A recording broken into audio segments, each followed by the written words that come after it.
নদিয়া জেলার মাটিয়ারি সমাজসেবা সংঘের আয়োজনে রক্তদান শিবির অনুষ্ঠিত হল মাটিয়ারি পীরতলা প্রাঙ্গণে। ঈশ্বরচন্দ্র বিদ্যাসাগরের প্রতিকৃতিতে মাল্যদান করে অনুষ্ঠানের শুভ সূচনা করেন ডক্টর রাজেন্দ্রনাথ সাহা। বিশিষ্ট গুণীজন সহ রক্তদান আন্দোলনের কর্মী জয়দেব দত্ত এই রক্তদান শিবিরে উপস্থিত ছিলেন। ৭৩ জন স্বেচ্ছায় রক্তদান করেন। রক্ত সংগ্রহ করে কাটোয়া মহকুমা হাসপাতালের হেমরাজ ব্লাড সেন্টার। রক্তের সংকট দূর করার জন্য মাটিয়ারি সমাজসেবা সংঘের এই উদ্যোগ। সংগঠনের সদস্যবৃন্দের আতিথেয়তা, আয়োজন এবং রক্তদানের প্রতি এলাকার মানুষের উৎসাহ আগ্রহ তা খুবই প্রশংসনীয় বলে জানিয়েছেন জয়দেব দত্ত। প্রতি বছরই এই রক্তদান শিবিরের আয়োজন করা হয় বলে জানালেন সংগঠনের সদস্যবৃন্দ।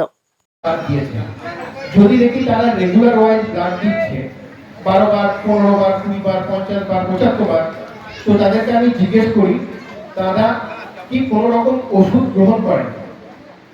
কিন্তু আমি খুব অনেস্টলি বলছি 100 জনের মধ্যে আমি হয়তো একজনও নয়, এরকমও হয়েছে, বা 2-1 জন ছাড়া আমি কাউকে পাইনি যারা সুগারের, কোলেস্টেরল বা প্রেশারের এইসব ধরনের কোনো ওষুধ খান, এবং তারা কিন্তু ভীষণভাবে সুস্থ।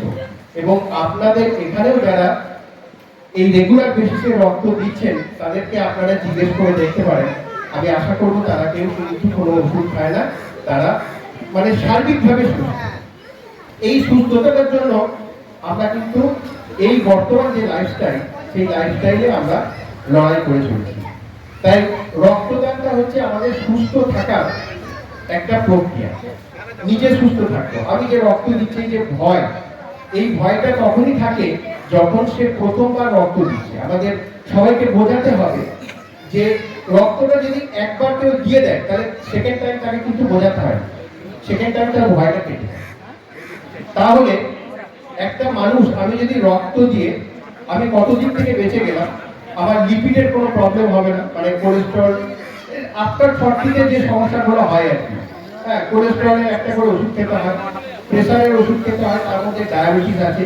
এইগুলো কিন্তু যারা রেগুলার ওয়াইজ ব্লাড দেন তাদের কিন্তু একদমই নেই। এবং এটা আমি নিজে মানে দেখেছি যে তারা এইসব রোগের মধ্যে পড়ছেন। আর একটা সব থেকে বড় আমাদের মাটিয়ারি পীরতলাপাড়া সমাজসেবা সংঘের উদ্যোগে প্রতি বছরের ন্যায় 4র্থ বছর এটা হচ্ছে আমাদের রক্তদান শিবির। প্রতি বছরের ন্যায় এবছরও আমরা বেশ ভালো আমাদের ডোনার পেয়েছি। প্রতি বছর ন্যায় এবার আমাদের ডোনার সংখ্যা সব থেকে বেশি 73টা ডোনার আমরা পেয়েছি, যা সবারই সহযোগিতায়, আমার একার না সবারই সহযোগিতায় আমাদের এই প্রতিষ্ঠান।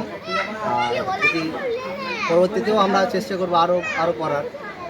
সবাই যদি সহযোগিতা করে অবশ্যই আমাদের এর পরবর্তীতে আরও বড় কিছু হবে, আর বড় আমাদের ডোনারের আশা আছে আমাদের। আমাদের নাম হচ্ছে সুমন শেখ, আমি হচ্ছি সমাজসেবা সংঘের সম্পাদক ব্লাড ডোনেশন ক্যাম্পে। এছাড়াও আমাদের আরও অনেকে আছে যেনাদের সহযোগিতা আমাদের এই সমস্ত কিছু আজ সম্ভব। নদিয়া জেলার মাটিয়ারিতে রক্তদান শিবিরের আয়োজন করেছিল মাটিয়ারি সমাজসেবা সংঘ। পীরতলা পাড়াতে এই রক্তদান শিবিরের আয়োজন। মোট ৭৩ জন রক্তদান করলেন। হেমরাজ ব্লাড সেন্টারে রক্ত সংকট দূর করার জন্য মাটিয়ারি সমাজসেবা সংঘের মহতী এই রক্তদান শিবিরের আয়োজন। আমরা আয়োজক সংস্থা এবং যারা আজকে রক্ত দিলেন তাদের প্রত্যেককেই West Bengal voluntary blood donor society এবং দাইহাট ব্লাড ডোনার অ্যাসোসিয়েশনের পক্ষ থেকে আন্তরিকভাবে অভিনন্দন, শুভেচ্ছা এবং ভালোবাসা জানাই। যে মহতী কাজে সমাজসেবা সংঘ উদ্যোগ গ্রহণ করেছে তা সত্যি খুব প্রশংসনীয়। তাদের রক্ত দেওয়ার প্রতি যে উৎসাহ এবং আগ্রহ, সত্যি তা দেখে আমরা খুব গর্ববোধ করছি যে এরকমভাবেও প্রত্যন্ত গ্রামাঞ্চলেও এইভাবে রক্তদান শিবির করার জন্য এগিয়ে এসেছে মাটিয়ারি সমাজসেবা সংঘ। আমরা আশা করব আগামী দিনে অন্যান্য জেলাতেও নদিয়া, মুর্শিদাবাদ, বীরভূম, বর্ধমান জেলায় তো রয়েছেই, তারাও এইভাবে রক্তদান শিবির করার জন্য এগিয়ে আসবেন। রক্তদান শিবির করার জন্য আমাদের সঙ্গে যোগাযোগ করবেন। আমরা আমাদের সাধ্যমতো সহযোগিতার হাত বাড়িয়ে দেব।